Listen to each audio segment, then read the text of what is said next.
আমরা ভারাক্রান্ত হৃদয় ইতিমধ্যে আপনারা শুনেছেন ডক্টর শাহাবুদ্দিনের ঘোষণা। আজ ভোর 6টায় আমাদের গণতন্ত্রের মা, আমাদের অভিভাবক,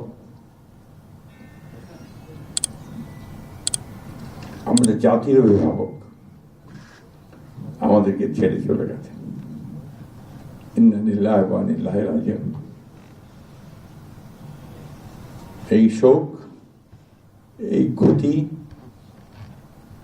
এটা অস্বাভাবিক, অপূরণীয়। এই জাতি কোনোদিন পূরণ করতে পারবে না।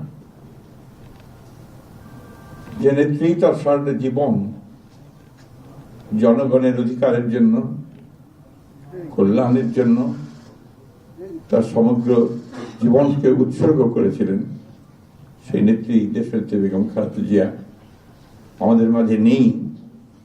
এটা আমরা যারা তার সহকর্মী এবং রাজনৈতিক কর্মী, আমরা এটা ভাবতে পারি না। বাংলাদেশের রাজনীতিতে একটা বিশাল শূন্যতা সৃষ্টি হলো। তাই নয়, পৃথিবীর গণতান্ত্রিক আন্দোলনে একটা বিশাল শূন্যতা সৃষ্টি হলো।